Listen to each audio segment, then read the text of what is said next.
Savage and just a little bit average. Episode number 3. We are down here at 6-0 Football Academy in Parker, Colorado. I am your owner and host and big dog around here, Matt McChesney. To my left, so I won't be looking at it too much today. If you get that inside joke, you're part of the family. Is the man, the myth, the legend, Bobby Pesavento, joining us. Quarterback for Colorado Buffaloes in 2001 when we won the Big 12 title. One of my best friends, ex-teammate. I guess you're never really an ex-teammate, past teammate. We are going to get into a lot of different shit today on Savage and Average. Bob, how you doing, brother? Welcome to the damn show.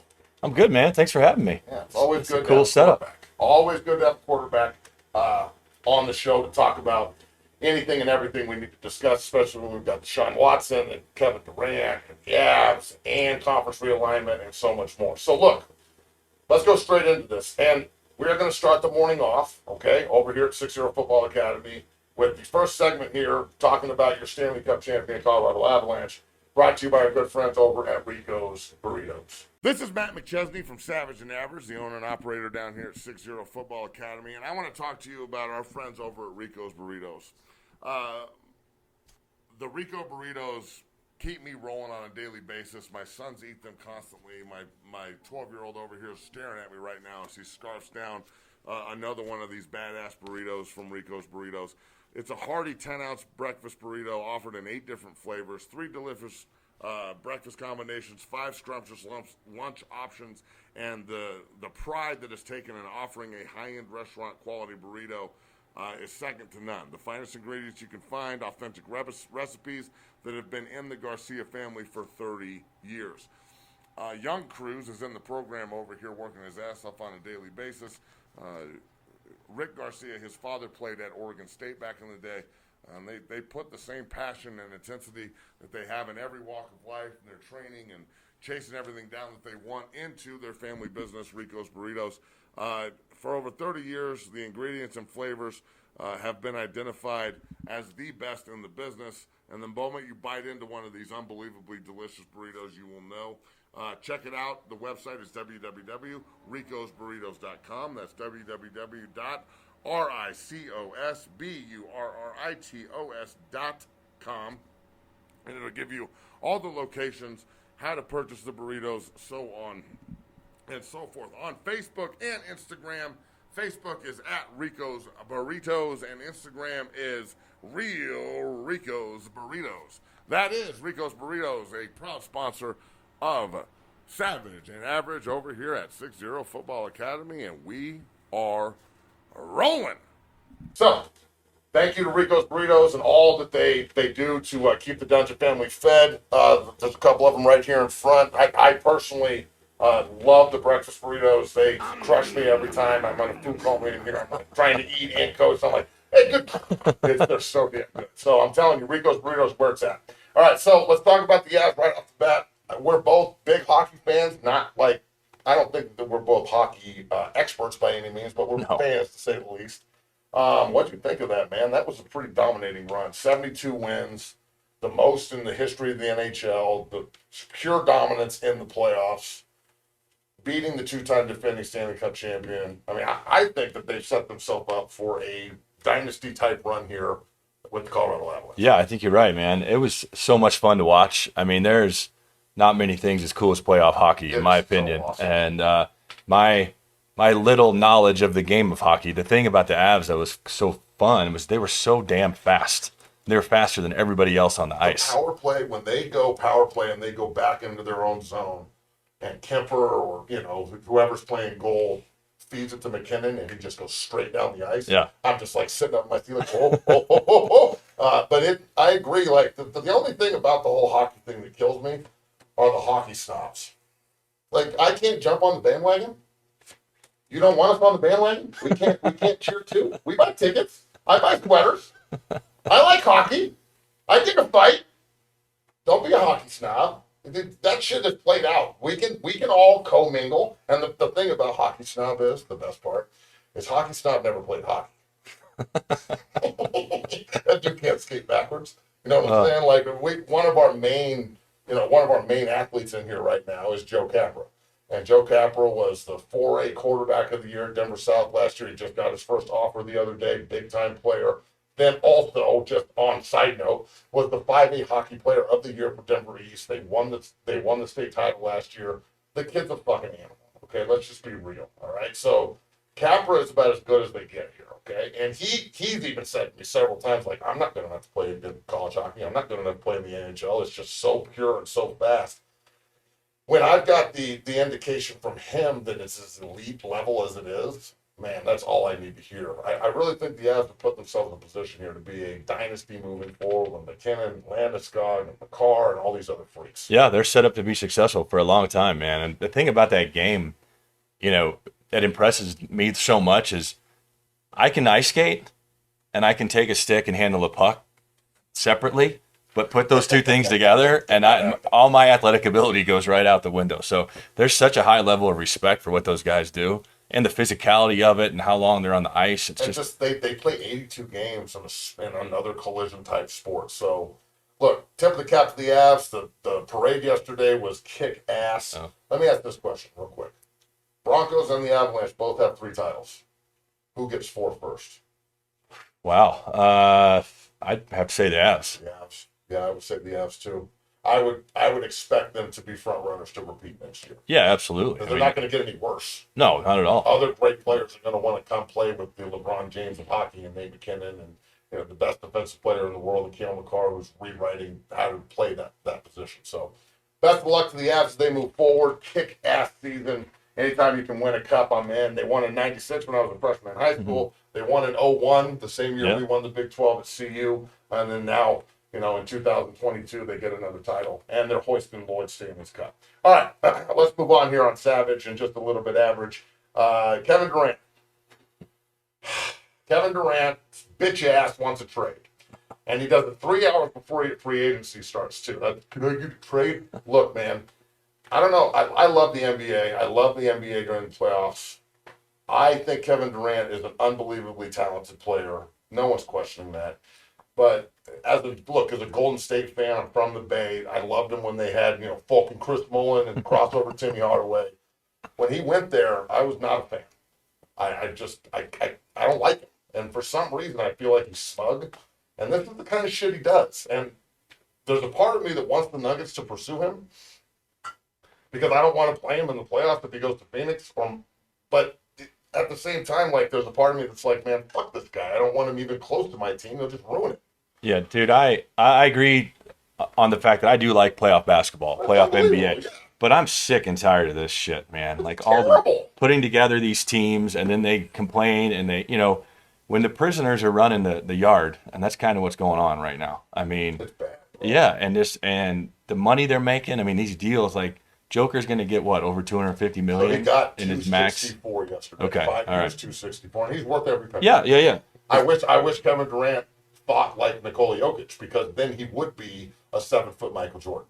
Yeah. The problem with Kevin Durant is he needs everything around him to be good. He doesn't want to make it good. This is my beef with this generation of basketball players is, to say that Jordan wasn't on a super team is ridiculous. He was. Pippen was a dog. Rodman was elite. Kerr was a great shooter. Ron Harper was a dog. Tony Kukoc was the man. They had a fucking great team. The 96 Bulls was probably the best basketball team in the history of the sport. I know you're a huge Bulls fan, being from the part of the country you're from in Indiana, being a Chicago guy. I just look at it and go, but people wanted to come play with Jordan. Rodman came to come play with Jordan. They drafted Scottie Pippen into that. That Ron Harper came from the Cavaliers to the Bulls. They went and got Tony Kukoc from fucking war-torn Sarajevo or wherever in Eastern Europe. Croatia, I think. Croatia. The problem these days is Durant now is oh, Phoenix is good, I'll go there. Oh, Golden State's good, let's go there. Bro, at what point, dude, stay in Brooklyn, get Kyrie to stop acting like a little crybaby bitch. That guy really pisses me off. You had James Harden, Kyrie Irving, and Durant. You couldn't get out of the first round.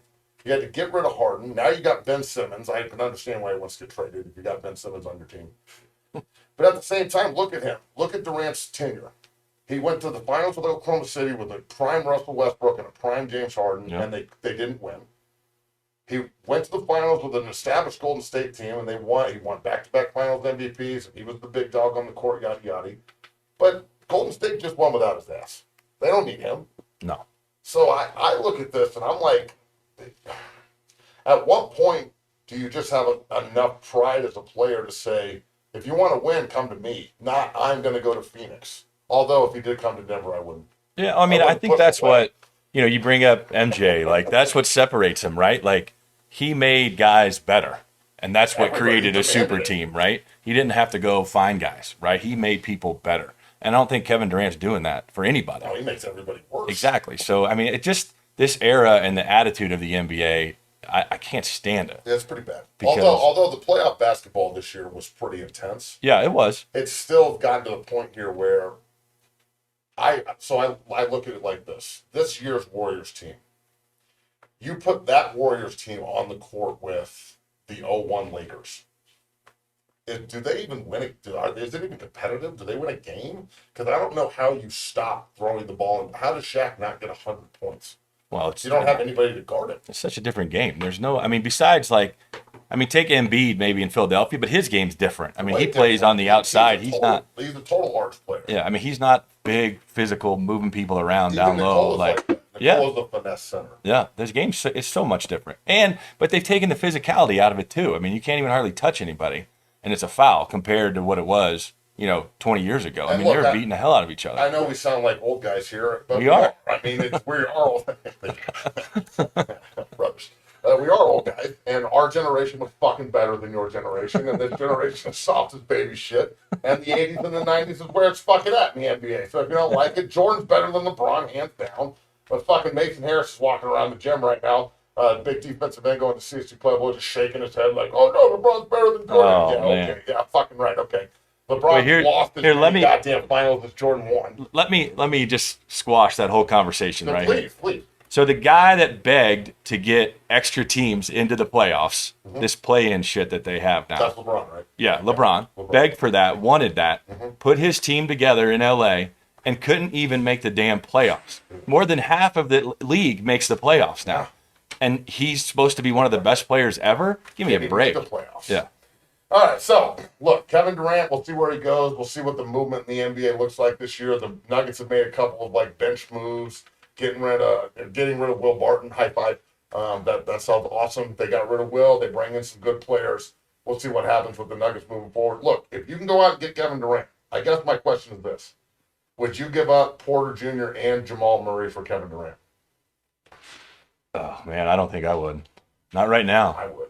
I don't think I hate Kevin Durant's ass, but you put Durant with Jokic and you find somebody to just run the point. And you get rid of Michael Porter Jr., which, high five. And then you just got to part ways with Jamal Murray. That sucks. But I don't know, man. You put Durant with Jokic and you might be able to get out of the West. I don't think Durant's even interested in coming here, though. I know. Because he's a bitch. He doesn't want to win. Yeah. Well, whatever. Speaking of bitches, the National Football League and Deshaun Watson are at each other's necks. Deshaun Watson seems like he's about to get suspended indefinitely. I knew this was coming. I didn't think that the NFL would sit back and be like, oh, well, he's already missed a year plus, and he wasn't suspended. He was choosing to sit out. They're going to suspend his ass indefinitely. At the same time, nothing criminal has happened against this dude. How do you feel about them potentially, being the judge, jury, and executioner here? They did it with Josh Gordon. Josh Gordon smoked some dope, and his career got ruined. I mean, he's one of the best receivers ever. I understand it was a rule, but it's a dumb fucking rule. So that was an instance where I think the NFL was wrong. The Ray Rice thing, Ray Rice beat the hell out of his girlfriend in the elevator and only got, 6 games? 6 games, something like that? Yeah. So I scratch my head on the consistency here with the NFL, and I keep hearing that Deshaun's going to get suspended indefinitely. And if you're Baker Mayfield, how much money would it take for you to go back to Cleveland right now? I don't think he'll be there. $100 million? At least, yeah. I mean, this is a weird deal, right? Because, yes, you said, right, there's no criminal charges brought against this guy.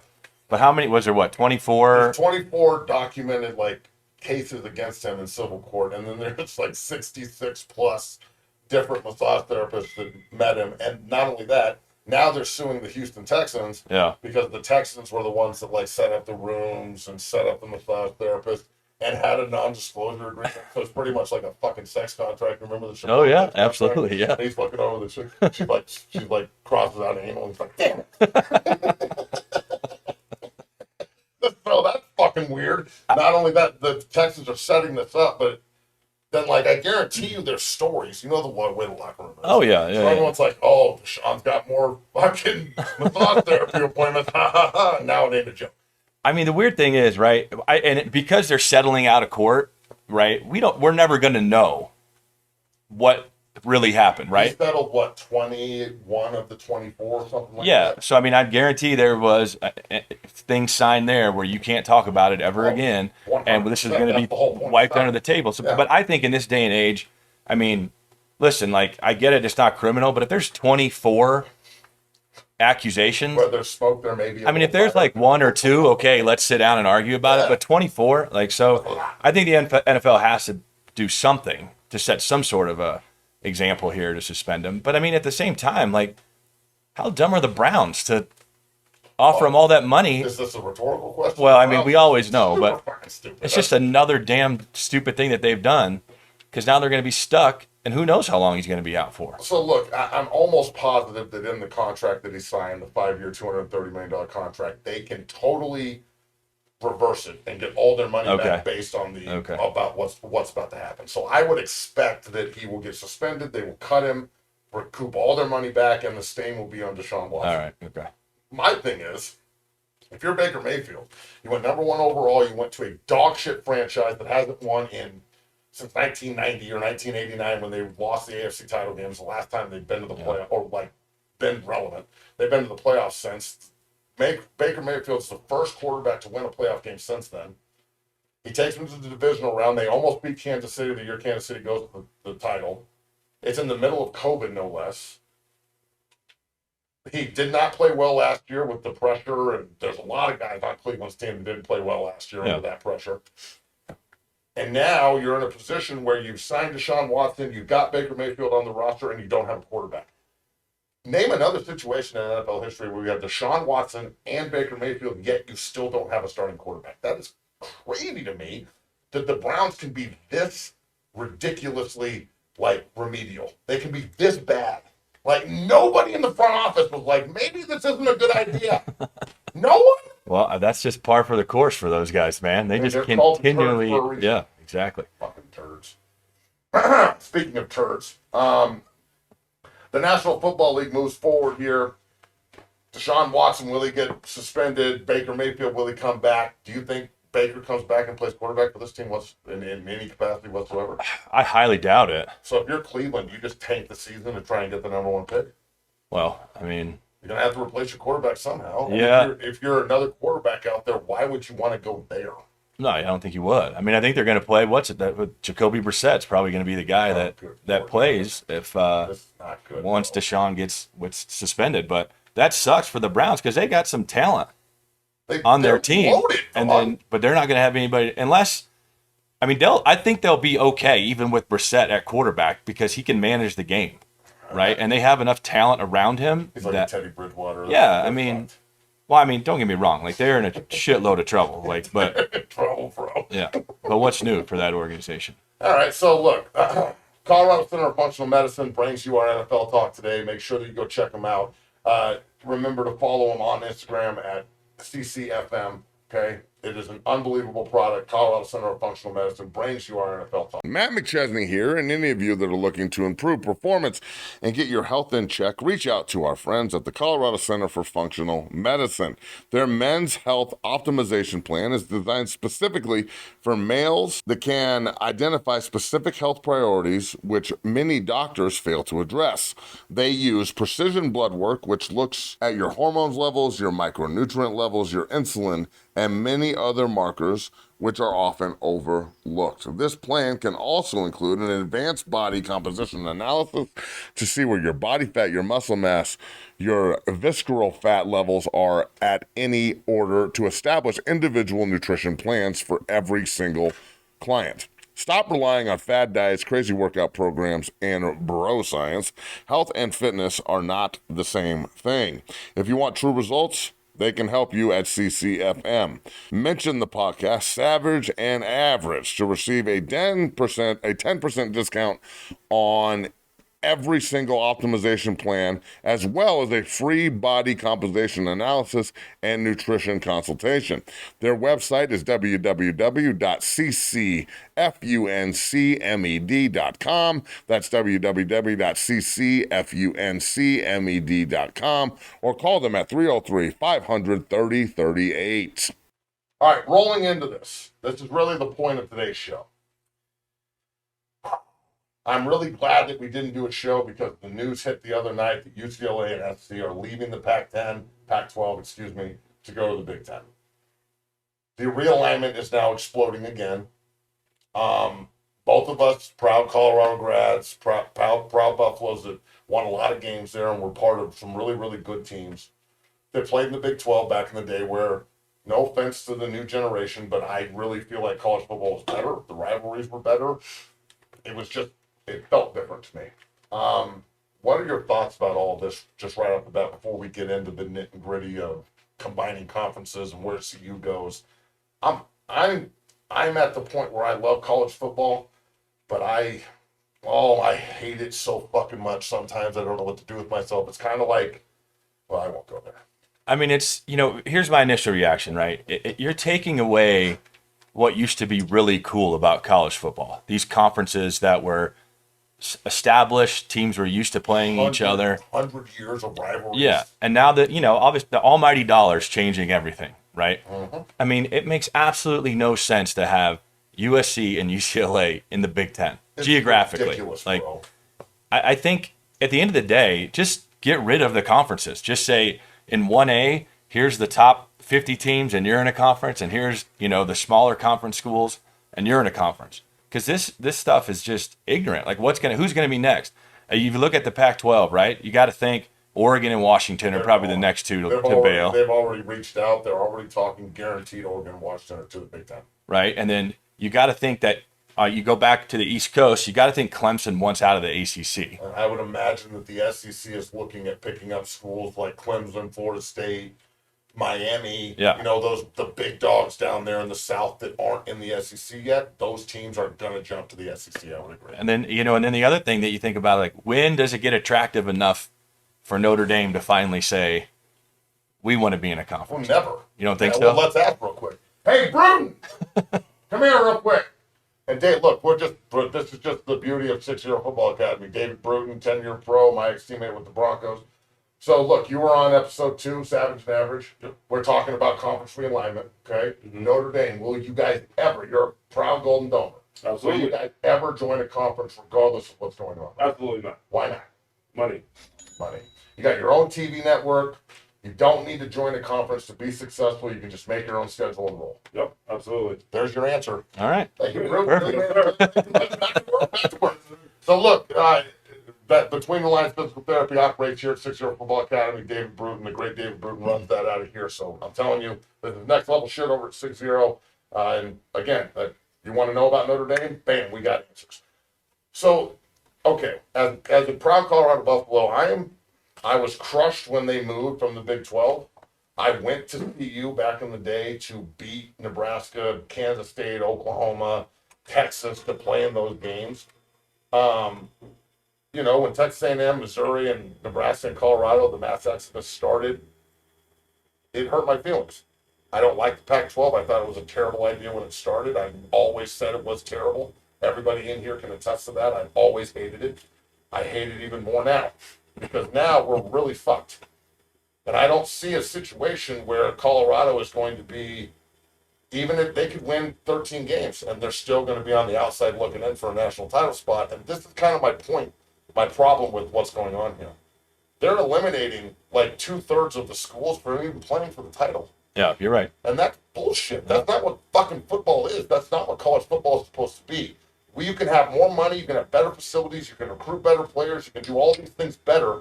But if we train harder and we work harder and we come together harder and we develop harder, we'll beat you. And we can play for the title even if you have more resources and you're in a better position off the field than we are.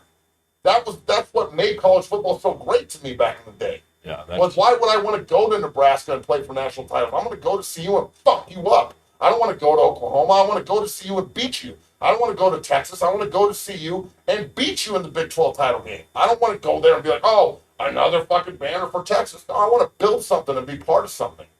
And now it seems like and look, we run recruiting in here. That's what we do at 6-0. And there's a lot of guys who, are recruited in the state of Colorado. And look, I can't sit here and say that CU recruits everybody the way that they should, or Colorado State. That really hurts some feelings, but I don't really give a shit. There's a lot of people all around the country with the way recruiting has become that would rather just stack up at Alabama or stack up at Georgia or stack up at Clemson or stack up at Ohio State or stack up at USC rather than like growing up wanting to play somewhere and having internal pride about your program wanting to be great. You know what I'm saying? Yeah, I mean, the landscape of college football has just completely been uprooted with NIL and the conference realignment. To talk about our buffs, I think as the Pac-12, whatever, continues to deteriorate, It's right? fun, dog. It's fun. I think the one thing, even though we've struggled for a long time, CU, the one thing that makes it attractive, right? It's still a great destination. So it's still a great place for opposing teams to come, right? Whenever we have games, everybody's there. That's you want to travel to Colorado. You want to come to Boulder because it's special. So I think there's a part of that makes the Buffs attractive to, an SEC or the Big Ten or whatever, however this thing plays itself out. But shit, I mean, take what we've been. If we walk into the Big Ten or the SEC, I mean, we're getting stomped week in and week out. I don't even give a shit about that anymore. I just want to have a place to lay my head, and then we can build around that. So okay, let's get into that then. I think there's 3 circumstances that could arise here. 4. Number 1, you stay in the Pac-12. They invite San Diego State, Boise, or whoever, and they stay at 12 teams in the roll. And Washington and Oregon don't leave, and the conference is somewhat stable, but you lose the LA market, which I don't see how you can have a Pac-12 without the fucking LA market. Yeah, right. So the conference is dead. Number 2, you go to the Mountain West. That's a death penalty. If that happens, I'm turning in my car, dog. I can't fucking do this anymore. I've already said this 100 times in here. I say it all the time, and I've said it to many coaches. I feel like my school got the death penalty. Yes, the black and gold is still there. Yes, the pride and tradition of the Colorado Buffaloes will never be entrusted to the Timber of the Week. All that is great, but we don't play our rivals anymore. Everybody that I played, we don't play any of them anymore. It doesn't feel the same to me. All right, so that's another thing. I know that's going to piss people off. I'm not talking shit. It's my opinion. Again, everyone needs to stop being so fucking sensitive about what's said and focus on what's happening, not what people are saying. Focus on what's happening in front of you so this stops happening. And then people will stop talking shit and they will support indefinitely. That's the problem here. Okay, so if you look at it, the Mountain West is not an option. No. I would go independent before I go to the fucking Mountain West.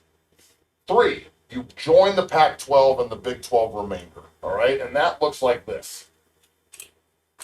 That would put Kansas, Kansas State, Texas Tech, TCU, Iowa State, Oklahoma State, UCF, Houston, Cincinnati, BYU, Baylor, West Virginia, CU, Utah, Arizona State, Arizona, Oregon State, Washington State. That's 18 teams that could potentially join a newly reformed Big 12, okay? Pac-12, the Big Pac, however you want to do it. Yeah, now, right. I look at that, and that looks like a pretty fucking good conference to me. Well, that's solid, yeah. You've got the Midwestern rivalries back with CU. You've got a lot of coverage everywhere. Yes, you don't have the LA market. Oregon and Washington are gone, but fuck them. I mean, come on, man. Let's be real. Leave. Go to the Big Ten and be the floorboard. Oregon goes to the Big Ten. They're not Oregon anymore. No, not at all. Come on, man. Yeah. Careful what you wish for. Texas and Oklahoma going to the SEC. You ain't going to be Texas and Oklahoma no more. You ain't playing in the fucking playoff every year because you're running everybody over in the Big 12. That's the SEC. Careful what you wish for. Do you think that a Big Pac could be something you could get behind? Even if like a Kansas goes to the Big Ten and Iowa State goes to the Big Ten to, because of their basketball tradition and Iowa and Iowa State and whatnot. Could you get behind that? Or is it Big Ten or bust for CU? Well, I don't think it's Big Ten or bust. I mean, I think that's us thinking a lot more of ourselves than we should be right now, right? Because, I mean, there's not But they just as much SC, and SC ain't shit. They've been fucking terrible. Yeah, for but years. SC is still SC. I agree, but UCLA ain't shit. Well, UCLA no. hasn't won a national title since 1950. So are they just getting fucking drunk behind because they're SC's rival? I mean, I think to an extent you're getting two of the. I mean, you're the largest market, right? You're pulling those two universities into your conference, right?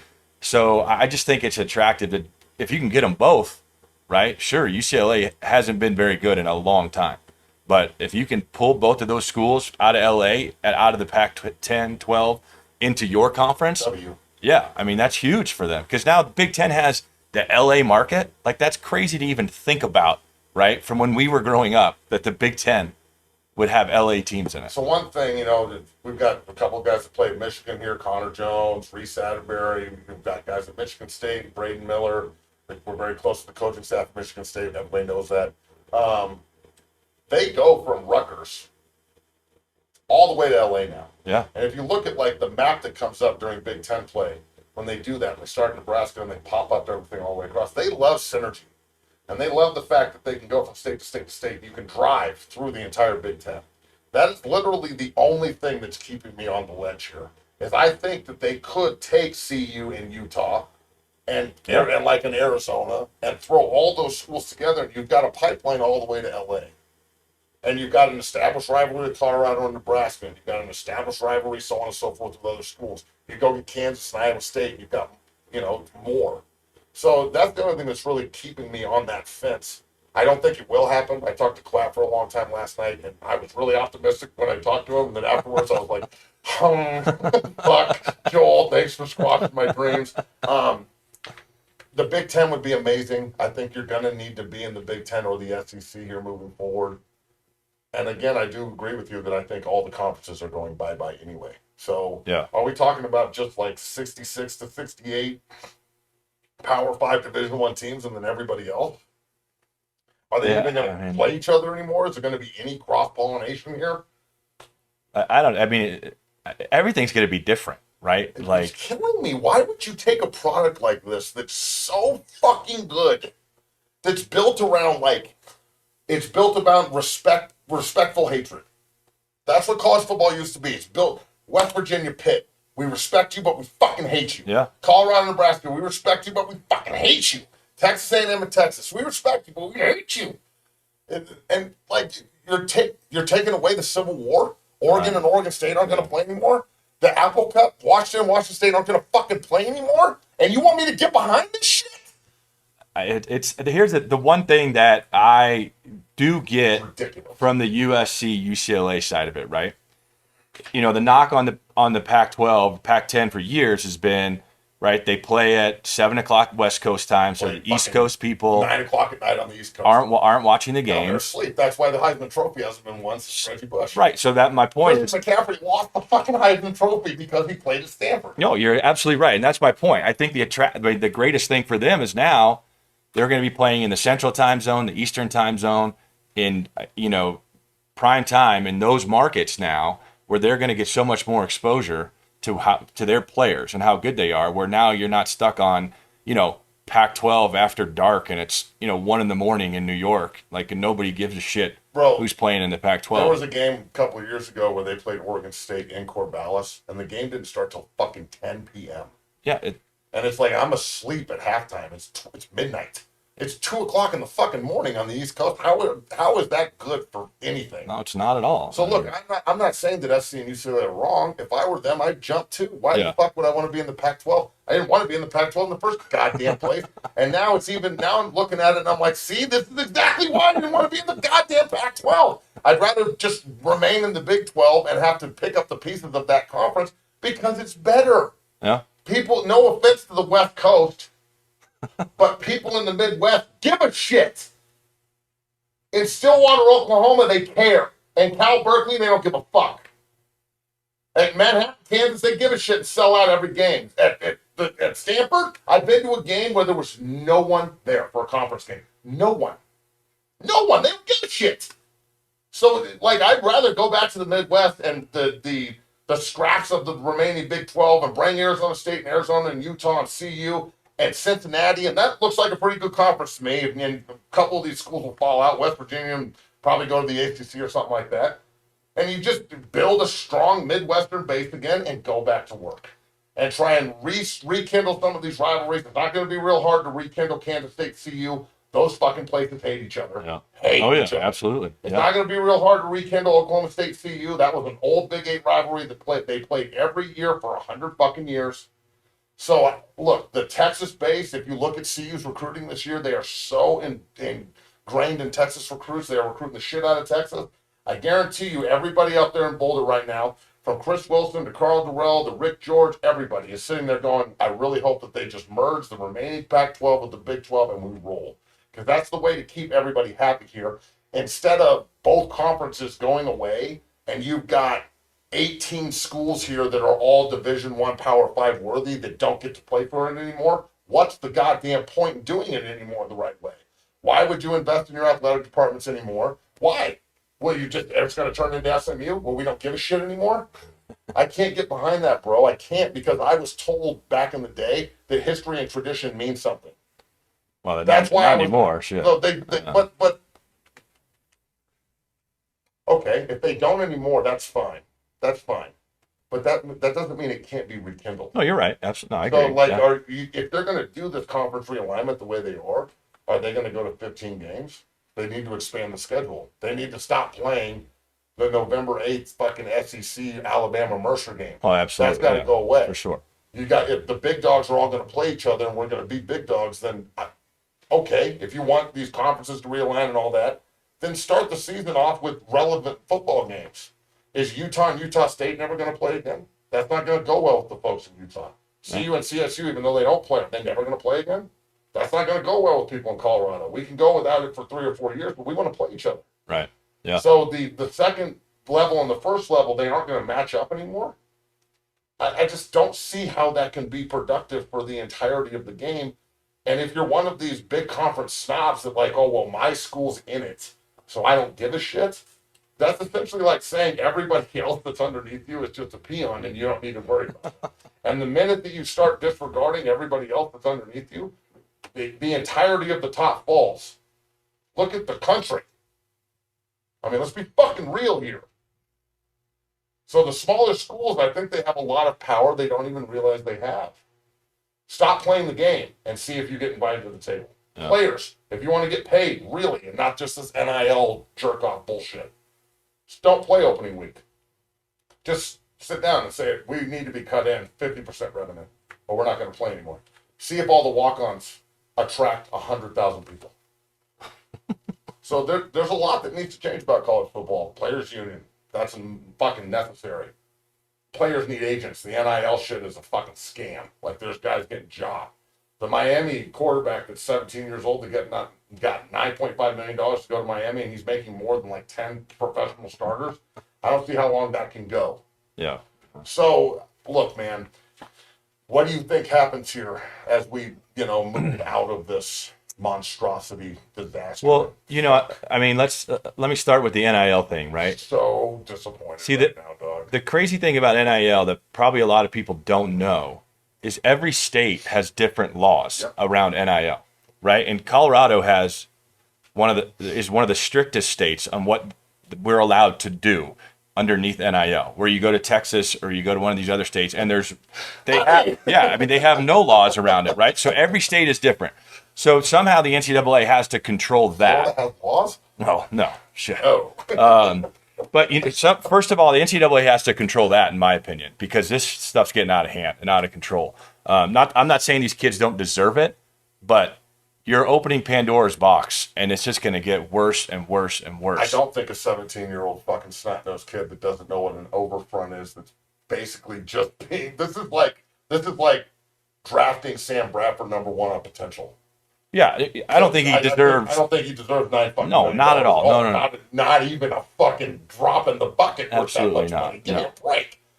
But I think that needs to be fixed somehow, right? Let's try to make it fair across the board, and then talking about all this conference stuff that we've been discussing. I mean, it's going to be a domino effect, right? First USC, UCLA. Now we just got to wait to see who's the next one that pulls the trigger, and then who's the next one that pulls the trigger, until there's nothing left of certain conferences that I think they have, like your example of the remainder of the Pac-12 and the Big 12 come together and join. Because, I mean, unless, the Pac-12 made that agreement with the ACC. What was that, a few years ago, that they're like, gonna we're gonna cross play. Yeah. So we're stronger when this happened. Like, everybody knew this was gonna fucking happen. So I guess my point is, if you didn't prepare for it and you knew it was gonna happen, then you'd have nothing to bitch about when you. Well, no, you're absolutely right. Yeah. I don't know. So I don't know either, and it's depressing.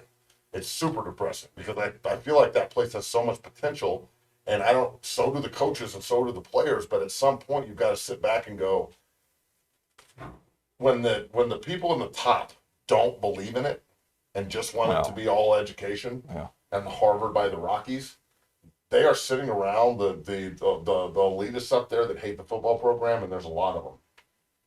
They love this shit. They are sitting there like, oh, thank God we're going to get rid of these guys. I know, but we've known that for how long? Forever. Mean, it's just it is what it is. Don't make it right. No, it's awful because they're taking something, like you just said, with so much potential, and they're putting handcuffs on it at the end of the day. So look, I hope that we get in the Big Ten and we can be in a conference with Iowa State and Iowa and Nebraska or in a division or something like that. That would be dope. Obviously, if that happens, I'm going to be happier than a pig in shit because we get to go play the Corn every year and fuck them up. And there's nothing better than winning that game. Keep in mind, okay, we were there in 18. Oh yeah, on the sideline. Yeah. Maybe we'll throw that picture into the show, just like a little screenshot when we cut it up. But that picture in the hallway was circling the 6236. Tough shit. That's one of the best pictures ever, printed ever. It's so good that I posted it, and CU fans are like, you need to take this down. I was like, man, fuck you, we ain't taking this down. That's the whole point. But that would be ideal. The merger of the big pack, the remainder of the Big 12, the remainder of the Pac-12, that's probably what I see happening here. I don't see Colorado and the major Denver market being left out of the big dog game. Right. I don't see them going to the Mountain West and then not having any national exposure from Lincoln, Nebraska to Las Vegas. Yeah, no way. That doesn't make any sense. No. Like, it totally cuts out an entire corridor of the country. Yeah. Where this is the only major Power 5 school. So I'd like for that to happen. The Mountain West is not even an option. Go independent before that happens. So, look, man, I'm really concerned about this, to say the least, and I'm hoping that Colorado can find a way into the Big Ten. I hope so, too. I mean, wish in one hand, shit in the other one, see which one fills up faster. All right, episode 3 of Savage and Just a Little Bit Average. Here is a wrap. That's my man, Bobby Pesavento. I am your host, as always, Matt McChesney here, coming to you from 60 Football Academy down here in Parker. Go check it out at 60 Academy on Twitter, on Instagram, on TikTok at 60 Academy _60. The website is 60strength, 60academy.com. Bob, tell them how to get a hold of you on the social media platforms. Make sure you check out the Armchair Donkey stuff that Bo Williams and Bobby Pesavento do each and every week going into the NFL season as well. Yeah, just at Bobby Pesavento, I think, is everything. I don't know. Maybe I should know that shit off the top of my head.